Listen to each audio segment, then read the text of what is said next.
Bienvenue à tous dans ce nouveau numéro du Focus de la semaine. Dans ce Focus, nous allons traiter les principaux faits qui ont été à l'ordre du jour de la semaine dans l'actualité nationale, régionale et internationale.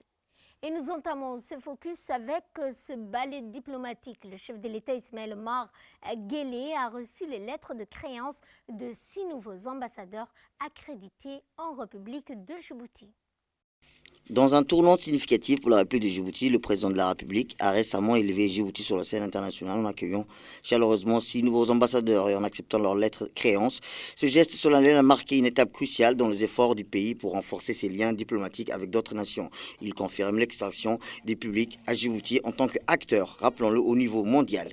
Lors de cette journée marquée d'une pierre blanche, le président de la République, connu pour sa traditionnelle hospitalité, a chaleureusement souhaité la bienvenue à Djibouti à ce nouveau diplomate et leur a exprimé ce vœu de réussite. Il a également tenu à leur assurer du soutien inébranlable du peuple du gouvernement de Djibouti dans leur mission et leur rôle des missions diplomatiques. À cet effet, les développements récents ne sont que le renfort des rôles croissants de Djibouti sur la scène internationale en tant que nation engagée dans l'approfondissement de ses relations diplomatiques. La diversification des partenariats, les projets de coopération en cours témoignent de l'engagement du pays à jouer un rôle actif dans la promotion de la paix et la stabilité du développement régional, ce qui fait Djibouti d'un acteur premier sur la scène internationale.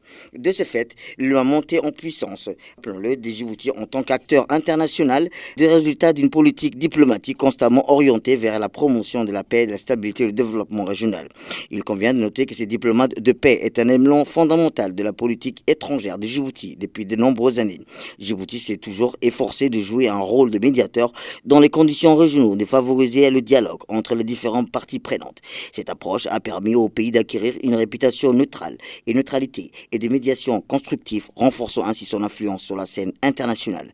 Par ailleurs, la diversification des partenariats diplomatiques et les projets de coopération en cours sont des exemples concrets de l'engagement de Djibouti en faveur de la diplomatie de paix.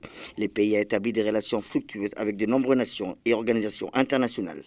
Nous allons également parler du GAFIMOA, le groupe d'action financière pour le Moyen-Orient et l'Afrique du Nord, l'odyssée de la sécurité financière et la stabilité régionale. La suite dans ce commentaire.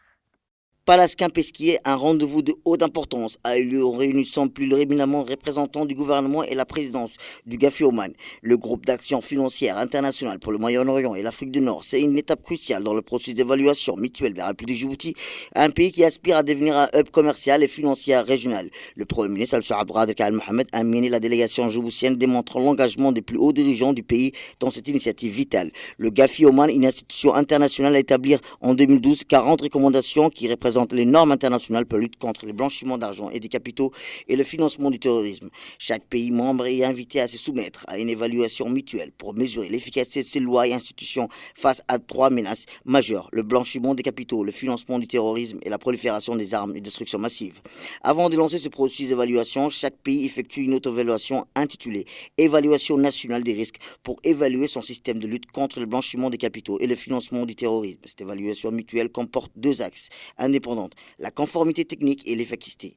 Le premier axe se concentre sur la conformité des textes législatifs par rapport aux 40 recommandations du GAFIOMAN. Il s'agit de vérifier si les lois du pays correspondent aux normes internationales en matière de lutte contre le blanchiment des capitaux et le financement du terrorisme. Le second axe est l'efficacité évaluée sur le pays dispose d'un cadre constitutionnel approprié si les lois sont effectivement appliquées par les institutions chargées de lutte contre le blanchiment des capitaux et le financement du terrorisme. Cette étape inclut une visite des experts du GAFIOMAN prévue en février 2024.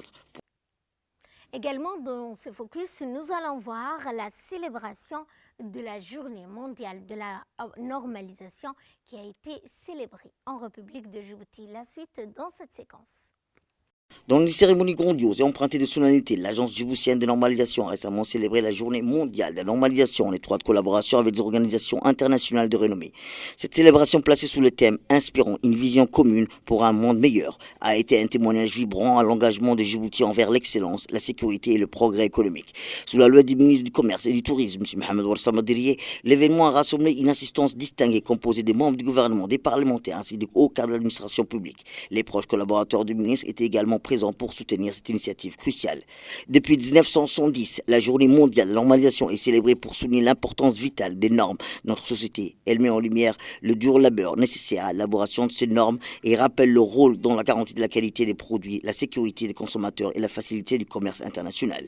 Le système de normalisation repose sur le principe de collaboration, une démonstration éloquente et la puissance de collaboration et la conviction partagée. La création de l'Agence djiboutienne de normalisation en 2021 sous la vision du président de la République, son Excellence Ismaël Omar Guelleh, marque un jalon important dans la quête de Djibouti pour l'excellence et le développement durable.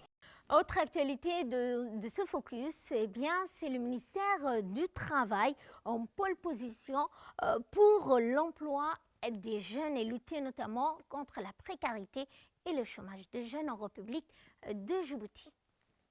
Ce fut un atelier qui a réuni un parterre impressionnant des participants comprenant les directeurs généraux d'entreprises, des transports, de transit, logistique et portuaire, ainsi que des acteurs politiques, des représentants du secteur public et privé. L'objectif de cette réunion était clair, mettre en avant l'importance cruciale, l'adoption de la plateforme numérique, l'ANEFIP, au sein des ressources humaines, des partenaires présents. Cette initiative s'inscrit dans la continuité des efforts du gouvernement djiboutien pour lutter contre le chômage des jeunes. Le gouvernement a fait l'emploi des jeunes une priorité nationale en adoptant une politique nationale de l'emploi des jeunes avec un agenda visant à maximiser leur intégration sur le marché du travail. Le milieu du travail chargé de la formalisation de la protection sociale joue un rôle central dans la mise en œuvre de cette initiative. Il s'est engagé à renforcer l'employabilité des jeunes demandeurs d'emploi en favorisant la collaboration dans ces dernières, les opérateurs privés sur le marché du travail. Cette démarche ambitieuse vise à répondre aux besoins des jeunes chômeurs tout en favorisant les partenariats entre le secteur public et privé. Le service public, l'emploi et les structures de soutien de l'insertion professionnelle ont pour objectif de principal d'établir des mécanismes favorisant la réduction du chômage en République de Djibouti, et la vision du ministère du Travail est claire, faire de Djibouti un exemple de réussite en matière de politique et de l'emploi. Dans l'actualité régionale et internationale, cette fois nous allons au Yémen, où nous allons parler des intempéries au niveau régional.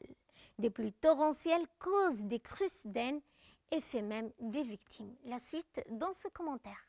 Le Yémen a été frappé par des conditions météorologiques dévastatrices alors que de fortes pluies et de crues soudaines ont touché la ville d'Aden et les provinces environnantes. Une personne a perdu la vie dans ces circonstances tragiques, survenues alors que le pays lutte déjà contre la propagation du coronavirus. Les précipitations intenses survenues entre 9h et midi ont entraîné de crues soudaines qui ont submergé le riz des provinces d'Aden et d'Abian et de Laj. Malheureusement, une femme âgée a perdu la vie lorsque sa maison s'est effondrée à Aden à cause des inondations. Les images amateurs partagées sur les réseaux sociaux ont montré des voitures emportées par les inondations, tandis que les habitants se sont mobilisés pour secourir les personnes piégées et protéger leur habitation. À Aden, 3 enfants ont été grièvement blessés par les eaux de crues avant d'être secourus par les habitants et transportés vers les hôpitaux locaux. Et dans les provinces voisines de Laj et d'Abian, de pluies torrentielles similaires ont provoqué de crues soudaines, mais il n'y a pas encore d'informations sur d'éventuelles pertes humaines. Plus tôt cette semaine, des responsables gouvernementaux de la province centrale du Maghreb ont rapporté que de fortes pluies avaient déjà causé la mort de 7 personnes, dont 5 enfants avaient touché plus de 6000 familles. Ces intempéries ont eu un impact considérable sur la capitale yéménite, causant des dommages matériels importants aux habitations et aux exploitations agricoles. En outre, elles ont aggravé une situation de santé déjà précaire. Malgré les appels à une trêve pour permettre aux agents de santé de lutter contre le coronavirus, le combat font toujours rage sur le champ de bataille yéménite. Récemment, les forces gouvernementales ont repoussé une attaque de Houthis dans la province de Jouf, illustrant des complexités de la situation actuelle du Yémen. Et dans ce qui fait la une de l'actualité internationale à Gaza, au centre de toute l'actualité, eh bien l'Union européenne cherche un cessez-le-feu humanitaire pour briser le cycle de la souffrance des Gazaouis. Le chef de la diplomatie européenne a appelé lundi à une augmentation rapide de l'aide humanitaire pour la bande de Gaza, qui est assiégée par l'armée israélienne. Il a souligné que la question d'un cessez-le-feu humanitaire serait discutée par le 27 de l'Union européenne. Borrell a déclaré qu'est-ce qui est important, plus d'aide, plus rapidement. Il a également plaidé en faveur d'une pause humanitaire pour permettre la distribution de l'aide humanitaire. Selon Borrell, cette proposition soutenue par le secrétaire général général de l'ONU, Antonio Guterres, sera discuté lors de la réunion de ministres des Affaires étrangères de l'Union européenne à Luxembourg et lors du sommet de dirigeants de 27 à Bruxelles. Le ministre tchèque des Affaires étrangères a souligné que la question était de savoir comment un cessez-le-feu pourrait être instauré de manière à s'appliquer aux deux parties compte tenu des actions du Hamas.